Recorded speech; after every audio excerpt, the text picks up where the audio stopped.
నమస్తే అందరికి. ఎస్సీ గురుకులాలపై రేవంత్ సర్కార్ కుట్ర. అవును, మీరు విన్నది నిజమే. వార్తల్లోకి వెళ్లే ముందుగా మీరు ఎవరైతే మన ఛానల్ ని సబ్స్క్రైబ్ చేయలేదో తప్పకుండా సబ్స్క్రైబ్ చేసి మన ఛానల్ ని సపోర్ట్ చేయండి. ఇంకా వార్తల్లోకి వెళ్దాము. కేసీఆర్ హయాంలోని గురుకుల మహిళా ఎస్సీ డిగ్రీ కాలేజీలను మూసివేస్తున్న రేవంత్ సర్కార్. మీ అందరికీ తెలుసు, కేసీఆర్ గారి హయాంలో అప్పుడు ప్రతిష్టాత్మకంగా గురుకులాలను 1100కు పైగా పెంచిరు. చాలా వరకు గురుకులాల్లో ఇంటర్ వరకు 10th క్లాస్ ఉండే గురుకులాలను ఇంటర్ చేసి కొన్నిటిని డిగ్రీ వరకు కూడా తీసుకెళ్లిరు. అడ్మిషన్లు తక్కువ ఉన్నాయనే సాకుతో మూసివేయాలని కుట్ర. కాలేజీల్లో విలీనం పేరుతో కొత్త డ్రామా. దాదాపుగా 15 కాలేజీలకు మూసివేయడానికి రంగం సిద్ధం. గురుకుల పాఠశాలను కూడా ఇలాగే మూసివేసే ఆలోచనలో రేవంత్ సర్కార్. గాలికి వదిలేసి మూసివేయడానికేనా? రేవంత్ సర్కార్ వచ్చిన 15 నెలల్లో 83 మంది గురుకుల విద్యార్థులు మృతి. తగ్గని ఫుడ్ పాయిజన్ కేసులు, ఆసుపత్రుల పాలవుతున్న విద్యార్థులు. ఇక్కడ న్యూస్ ఏంటంటే, యాక్చువల్ గా గురుకులాలకు అప్పటి ప్రభుత్వం ఆర్ఎస్ ప్రవీణ్ కుమార్ గారి ఆధ్వర్యంలో ఒక పెద్ద పీఠం వేసింది. ఉన్న గురుకులాల కంటే ఎక్కువ స్థాయిలోకి తీసుకెళ్లి అక్కడ ఇంకా మనకి జనాలలో ఊర్లల్లో ఒకటి బిల్డ్ అయిపోయింది. ఇంకా మన పిల్లలు గురుకులాలను చదువుతూనే బాగుంటది, సీట్ రావడమే అదొక గొప్ప వరంగా భావించేటోళ్ళు. ఎందుకంటే వాళ్ళకి ప్రతి ఒక్కటి అన్ని కూడా గవర్నమెంటే, దాదాపు 1,00,000 వరకు గవర్నమెంట్ స్పెండ్ చేస్తుంది ఒక విద్యార్థి మీద. దాంట్లో ఫుడ్ కాంచి, హాస్టల్ వసతి కావచ్చు, చదువు కావచ్చు. గురుకుల విద్యార్థులు ఎన్నో ఒక మైల్ స్టోన్స్ ని కూడా అధిగమించారు. ఎవరెస్ట్ ఎక్కిన వాళ్ళు కూడా ఉన్నారు.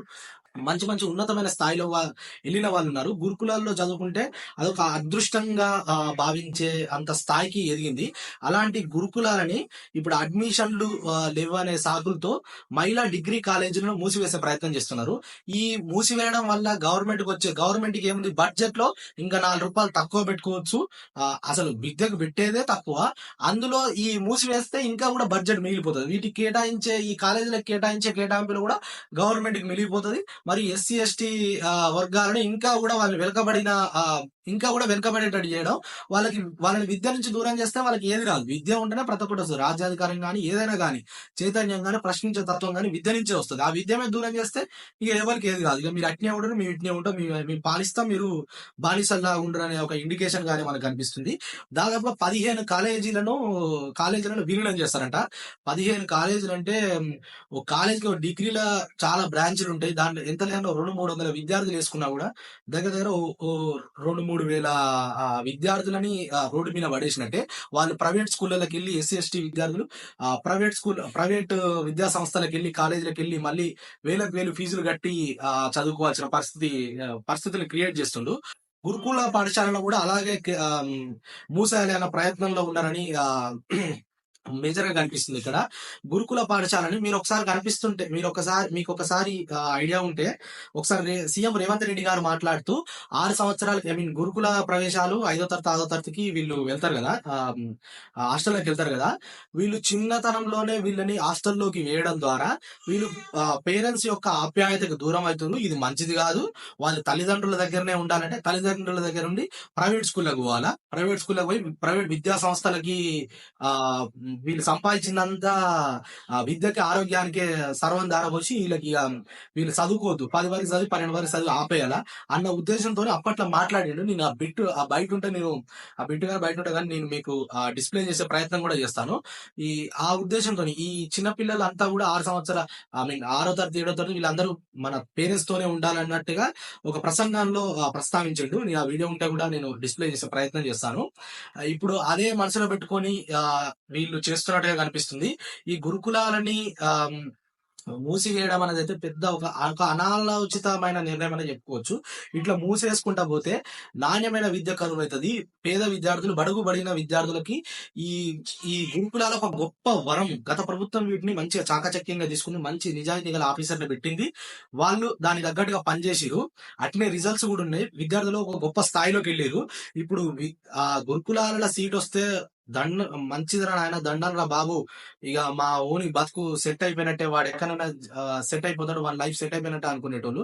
మంచి ఒక 10వ తరగతి పాస్ అవుతాడు, 12 పాస్ అవుతాడు, డిగ్రీ వెళ్తాడనే ఒక ఒక ఆలోచన ఉండే తల్లిదండ్రులకి ఇవాళ సీట్ వస్తే ఇవాళ వాళ్ళని వెయ్యాలంటే ఫుడ్ పాయిజన్లతోని ఎక్కడ చచ్చిపోతారో కన్న బిడ్డని కాలేజీకి పంపిస్తే కాంగ్రోని లోకాలకు వెళ్ళినట్టు అట్లా భయపడుతున్నారు. దాదాపుగా 83 మంది 15 నెలల్లో ఇప్పుడు అధికారం వచ్చిన కాంచి ఫుడ్ పాయిజన్లే చచ్చిపోతున్నారు.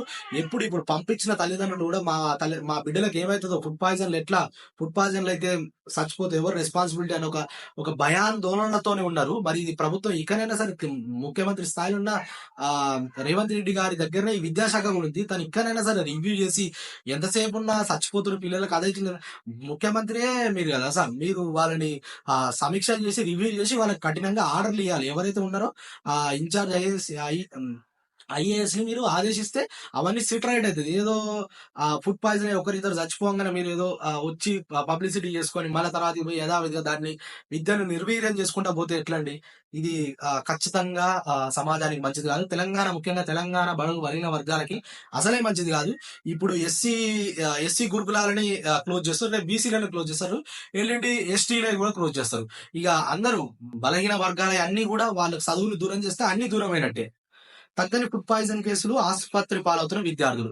ఇక ఎట్లా తగ్గుతాయి? వీళ్ళకి ప్రభుత్వానికి చిత్తశుద్ధి ఉంటే దానికి తగ్గట్టుగా కార్యాచరణ చేసుకొని ఫుడ్ పాయిజన్లు ఎందుకు అవుతున్నాయి, వాటి రూట్ కాజ్ ఏందని ఆలోచించి దానికి తగ్గట్టుగా ఐఏఎస్ అధికారులను ఆదేశించి దాని దగ్గర ప్రొసీజర్స్ అన్ని ఫాలో అవ్వాలి. ఒకరు గారు ఇద్దరు గారు 83 మంది చచ్చిపోయారు. 83 చచ్చిపోయారు అంటే అది చిన్న విషయం కాదండి. నేటి వాళ్ళే రేపటి పౌరులు అంటారు. వాళ్ళు ఏ ఐఏఎస్ అవ్వో, కలెక్టర్ అవ్వో, ప్రధానమంత్రి అవ్వో, సీఎం అవ్వో వాళ్ళే. అలాంటి విద్యార్థుల ప్రాణాలను ఎన్నో ఆశలతోని వాళ్ళ తల్లిదండ్రులు మా ఊడు గొప్ప స్థాయిలోకి వెళ్ళాలి, మా అమ్మాయి గొప్ప స్థాయిలోకి వెళ్ళాలని హాస్టల్ వేసి వాళ్ళ బంగారు భవిష్యత్తు కోసం ఎదురు చూస్తుంటే ఇలా ఫుడ్ పాయిజన్లు అయ్యి వాళ్ళు కానరాని లోకాలకు వెళ్తుంటే ఏ తల్లిదండ్రులకైనా చాలా బాధ ఉంటది. ఇకనైనా సరే వాటి మీద ముఖ్యమంత్రి గారు విద్యాశాఖ మంత్రిని ఏర్పాటు చేసి ప్రత్యేకమైన శ్రద్ధ చూపాలని కోరుకుంటూ ఈ మహిళలకు సంబంధించినటువంటి గురుకులాలని క్లోజ్ చేయడం అనేది అయితే నిజంగా మన ఆలోచన రహితమైన నిర్ణయంగానే చూడాలి. వాళ్ళకి ఒకవేళ అక్కడ నిజంగానే విద్యార్థులు లేక సీట్లు ఎంటీగా ఉంటే ప్రచారం చేయండి, పబ్లిసిటీ చేయండి. మీరు పథకాలు పెట్టుకోవడానికి 100 కోట్లు యాడ్స్ ఇస్తారు కాండి. గవర్నమెంట్ ఉద్యోగులకి ప్రచారం చేయమని చెప్పండి. ఉద్యోగులకి ఊళ్ళలోకి వెళ్ళి అవగాహన కల్పించమనండి. విద్యార్థులు ఎస్సీ ఎస్టీ విద్యార్థులకి మీరు ఇంకా చదువుకోవాలి, ఆడబిడ్డలకు తొందరగా పెళ్లిళ్ళు చేయొద్దు, 18 దాటినా కూడా కనీసం డిగ్రీ చదువుకోవాలని అవగాహన తెప్పియండి. ఆ కాలేజీని ఫిల్ చేసే ప్రయత్నం చేయండి. అంతేగాని వాటిని తీసేసి మీరు ఏదో పైసలు మిగిల్చుకుందామంటే ఇది అస్సలు యాక్సెప్ట్ చేసే అసలైతే విషయమే కాదు. నా ఎక్స్ప్లెనేషన్ నచ్చినట్లయితే మన ఛానల్ని కంపల్సరీ సబ్స్క్రైబ్ చేసి సపోర్ట్ చేయండి. మీ దోస్తులందరికీ షేర్ చేయండి. ధన్యవాదాలు.